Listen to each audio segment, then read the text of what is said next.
Welcome to the Spiritual Artist Podcast. This is Chris Miller. I invite you to join me as I interview artists from a variety of disciplines. We'll share powerful stories and lessons learned while making their art.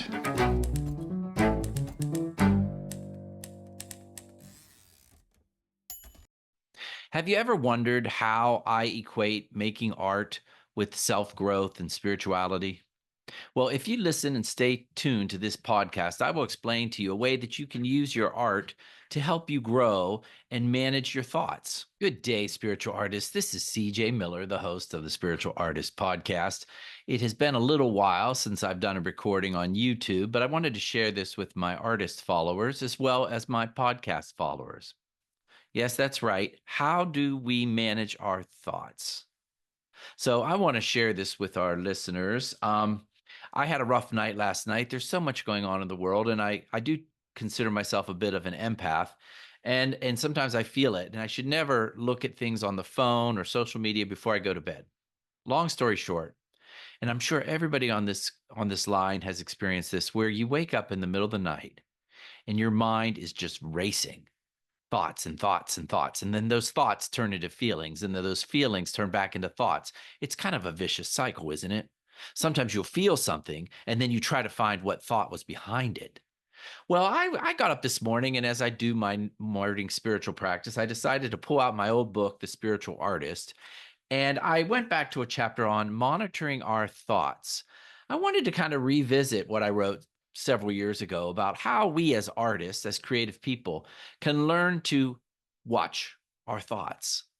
So I want to share a couple things with you from several industry leaders that are out there and what they're sharing. And I love I love to take different kinds of theories from different spiritual tracks, from different dogmas, and move them around and move them together to show how we're kind of all saying the same thing, just with different words.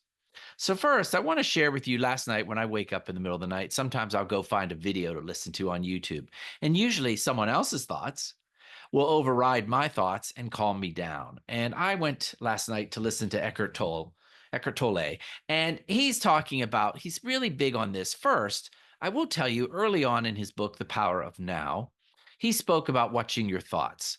And that is something I learned when I was painting.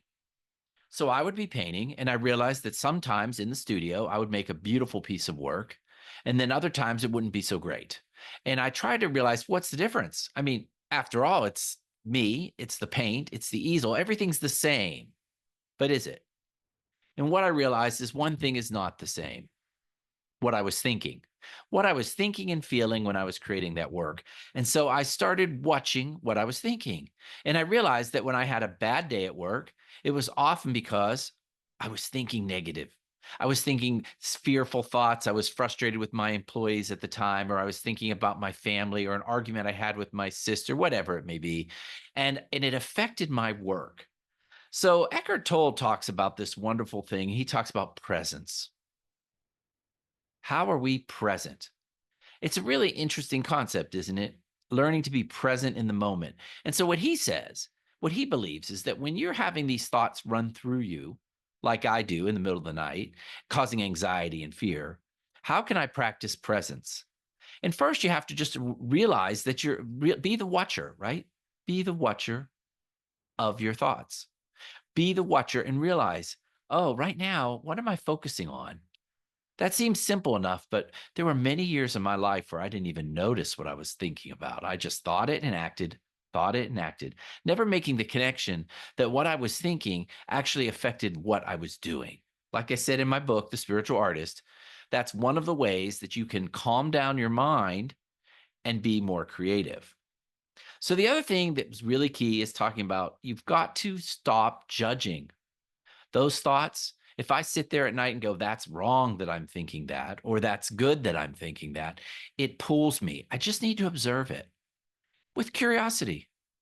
Isn't it interesting that I'm thinking these things about a future that might never happen or a past that I'm resentful for? Isn't that just interesting? Another way that he recommends that you can deal with it is breathing. I don't know if you've ever tried that in the middle of the night, but you can. And I do left, right nostril breathing. I get it from yoga. Just Hold your finger over one side and breathe in. Count to 4 or 5, let out, and then switch sides. The idea being that you're focused on the feeling of the breath, the feeling of the breath going through your nostrils. And you're focused on doing it right, right? Reversing back and forth. Your mind, your busy little monkey mind, gets caught up and engaged, and it doesn't have time to go and think about the problem you were thinking about. Wonderful practice. Breathing is a wonderful portal into presence. Also, and I love this, he recommends listening to the silence. It wasn't long. It took a long time, rather, for me to realize that the silence that Eckhart Tolle uses when he talks really holds your space and your focus. It was more about that space than what he was saying. Because in that space of quiet, we get a taste of spirit, a taste of our higher knowing. Okay. And then lastly, or as another option, because he has several, he talks about connecting with your inner body. And I think I've shared this on some podcasts, but what I do is a thing called a 61 points of light meditation. You can Google it on YouTube at night. What it does is it makes you focus your consciousness on different parts of your body.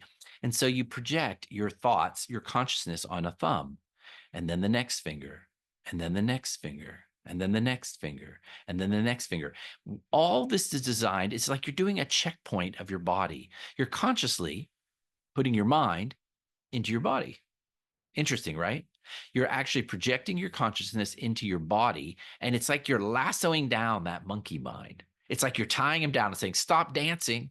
You've got work to do. You're going to touch each part of my body. You're going to go through my shoulder, then my elbow, then my wrist, then my pinky, then my next finger, then my." Do you see what I mean?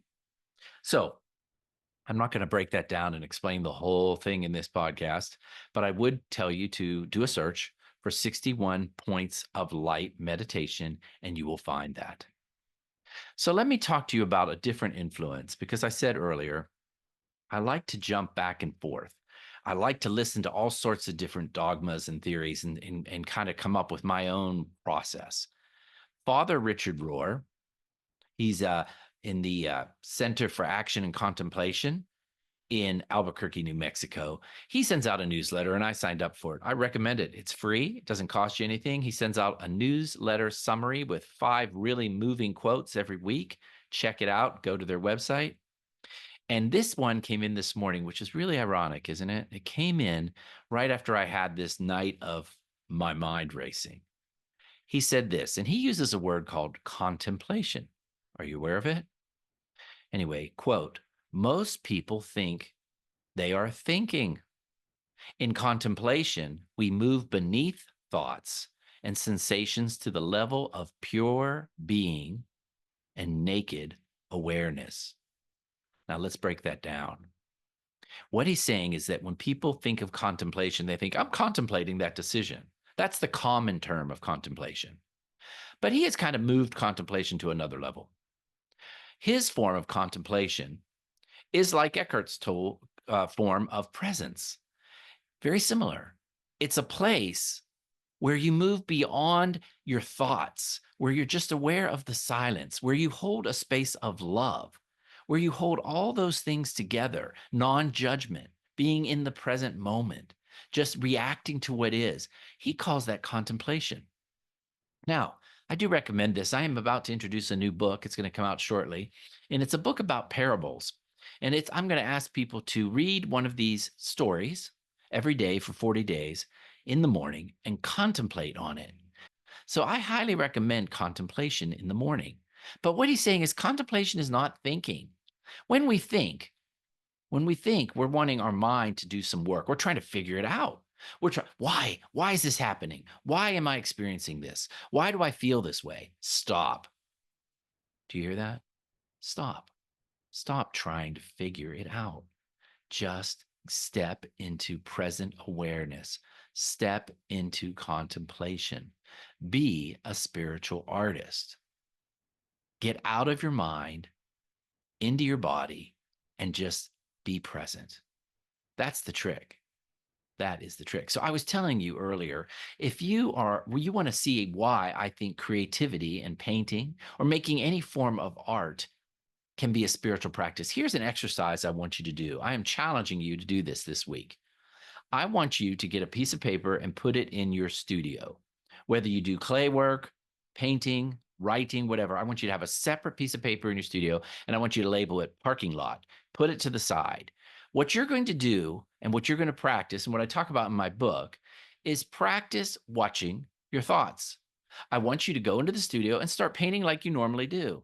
But instead of focusing on the paint and the brush and how it's hitting the canvas or the potter's wheel or whatever, I want you to focus on watching what you're thinking when you do it. What's going on in your head? Are you applying that paint and thinking about the fight you just had with your husband? Hmm. And when you do, I want you to reach over and write it down on the piece of paper. And you're saying, why, right? Why would I do this? This is the first step for me to becoming a spiritual artist. It's the first step to my whole book, The Spiritual Artist. It's about being aware of who you are, how you think, and how you live and operate in the world. When you're aware of who you are, how you think, and how you operate in the world, you are at choice. You can begin making choices about who you are. That doesn't mean you give up everything you are. You might go back and look at it. Oh, I had a fight with my husband. That's part of who I am. But you might step back and go, did I need to have that fight? See, all that stuff pulls you from presence. Write it down and then go back to work. Go back to your paintbrush and then see what other thought comes to your mind. I want you to practice listening to your thoughts. And what happens is that is why the art studio is such a wonderful spiritual practice.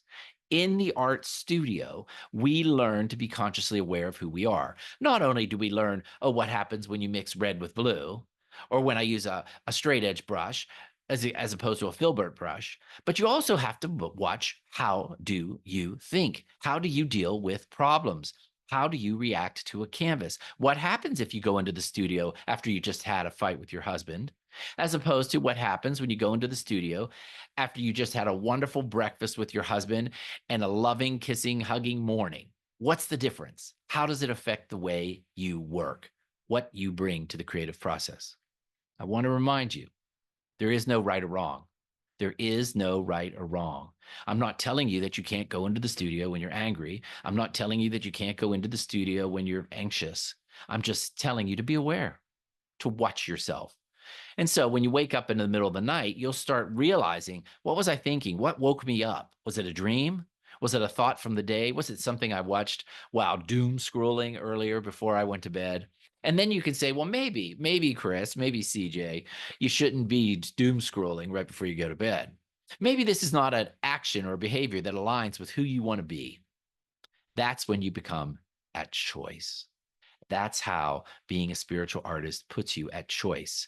And then you can take that back into the studio and say, do I need to use red with blue? What if I don't like red? That's okay, right? That's okay. So I want to end this with that you promise me that you go and try this activity. Watch your thoughts. And you know what? If you sit here and you're listening to this and you go, well, I'm not painting right now. I'm not in a studio. Okay, then put this next to your computer at work. Write it down and start working and see when a thought comes to your mind that is unrelated to the work, write it down. And you're going to find, if you're like me, you're going to have thought. Like literally in an hour, you're going to have all these different thoughts. But when you write them down, you can release them for the moment and get back to work. So it's about putting that aside, putting that energy aside and getting back to work. Right? So I want to thank you for listening to the Spiritual Artist podcast. I hope you try this. I hope you practice how watching your thoughts can improve your life, reduce anxiety, and make you and help you be in control of your life.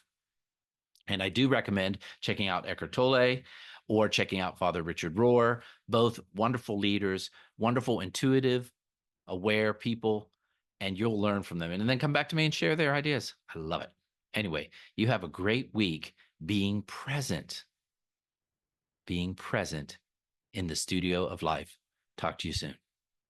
Good day, listeners. This is CJ Miller, the host of the Spiritual Artist podcast. It's midweek here in Dallas, Texas. And I want to share with you something I did this weekend that really kind of opened my eyes. First, I was so fortunate. One of my students invited me to her house. She had what you'd call as an artist play date. She invited about 6 artists to her house. She had set up in her studio, a beautiful studio with, you can't imagine, so many different supplies and materials and beautiful light and tables. And she was so wonderful. She actually gave us some lesson plans where we actually drew and had wonderful conversation.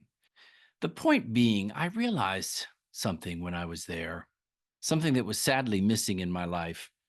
And I think it's what's affecting so many of us in these days of stress and anxiety. And I actually think it's the major cause for stress and anxiety.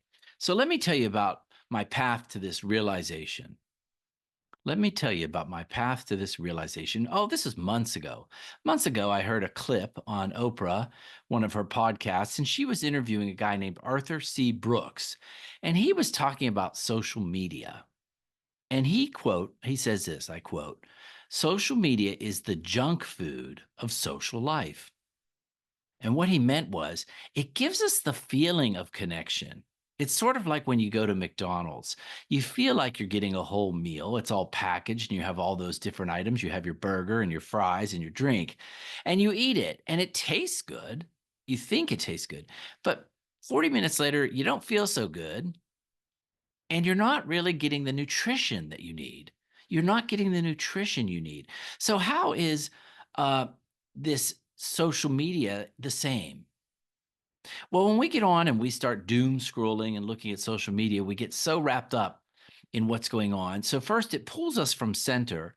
We see false news, false information about our friends, and we might, click the heart or say, I see that. Most of us don't even write anything anymore. We're so inundated with this information. We don't even take the time. We might just click that little heart and say, there's my connection with Jack. I really like Jack. He's a neat guy. Well, you know what? That doesn't do it. That doesn't build deep, fulfilling relationship. And I think this is what's going on across the world, but specifically in America right now, is everybody is so disconnected. When I was young, a long time ago, not really that long ago, actually. We would go to the record store on a Friday night and look for records, and we'd see our friends, and we might have a cup of coffee and we would talk. Or there would be someone there doing chair massage. Or we'd go to the local bookstore and we'd search for books and listen to a speaker. So much social engagement with our neighbors, even in a large city. But what's happened is all of that's been taken away. Now, when you want something, instead of going to a grocery store where you might actually meet some neat people, and trust me, everybody does that. It used to be the way when you were single in the city. How do you meet people? You go to the grocery store. I know that sounds wild, kids out there listening to this, but that's what we did. And you know what? We don't have any of that anymore. People are ordering everything online. It's delivered to your house. They're hiding away behind closed doors. They've pulled back from churches and community, and they're sitting there and they're looking at their phones and they're thinking, this will do it. This is all I need. This little through line is all I need to see how Jack is doing. It's not. It's not nutritious at all. It's superficial. It lacks depth and nourishment. There's no true relationship. And as I sat at my friend's house, Michelle, last weekend, and we sat around and she had snacks and we talked about our lives and our families and the challenges of making art and what we were doing now and what materials we were using, I realized that community, art community specifically, really will give you the sustenance that you need. So if you're listening to this and you are kind of shut away and you haven't an art group, this is my call to you.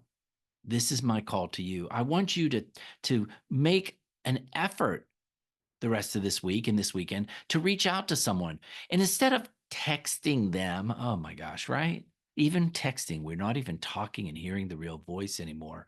I want you to pick up the phone and call a friend and say, hey, you want to meet for lunch? Or better yet, why don't we invite a couple people that we know that we like to make art with and meet for lunch or have an art play date or an artist date? All these things are gone anymore. We don't have the record stores anymore. There's a few bookstores around. Groceries are even delivered to your house. You need it. You're starving for it. I was starving for it.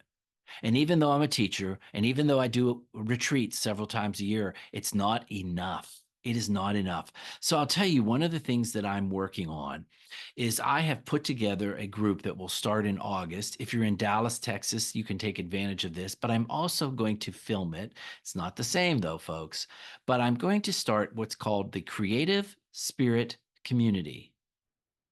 And I'm going to be doing it at the Unity Church of Dallas. I'm renting one of their spaces. It's not part of their program because, as you know, my teaching is very much open, interfaith based teaching. I believe there's many ways to connect with a higher power or whatever you want to name it. And so what we're going to do is I'm going to have a little moment where I do a talk like this, something to get the mind stirring, to get people to think about their lives.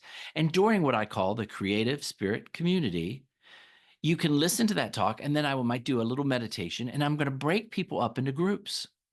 And they're going to sit in groups and they're going to brainstorm and share these ideas with each other. Maybe they don't agree. What do I agree with what Chris just said? How do I feel about my idea of making art? Or how do I feel about my idea of a greater power? Do I really think there is a greater power, and how do I think it operates? But it's all in a space of love and acceptance. But most importantly, it's making connections. That's all I can do. You know what? When I look at that doom scrolling and I see what's going on out there and how cruel people are being to other people, I only want to reach out on a local grassroots level and spread love and connection. And you can do it too. And if you don't want to put together a group, or if you don't want to be tied down and watch Chris's Creative Spirit Community starting in August, then just call a friend right now. Pick up the phone and call a friend. Remember what it was like? Remember what it was like to go out and enjoy a meal, to break bread? It's such a key moment. Of breaking bread is how we communicate. Actually, I took a class in the Old Testament last spring at Center for Spiritual Living Dallas, and it talked about how Jesus knew that the mealtime was a sacred time. When we sit in communion with each other, when we share a meal together, that is a sacred time. And part of the reason that Jesus was met with so much resistance is that he felt, and I feel this too, that you need to sit down with everybody, lepers, prostitutes, everybody, the very rich, the very poor, the everybody is included and has a space at that table. So try that. Try that. And I want to give you one other little gift here in this call. I hope it's lifted you. I want you to realize that when I sat there and I drove away from my friend's house and I had some of my paintings in the back and the sun was shining, I thought, I feel so connected now. I feel like I was nourished spiritually, emotionally, intellectually.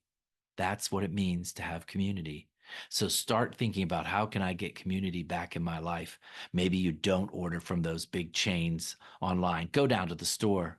Buy from local people. Meet them one-on-one. Get to know the people that are selling in your area. There are small businesses that need your support. And let's face it, right now, it doesn't feel like many of those large companies do care about the individual.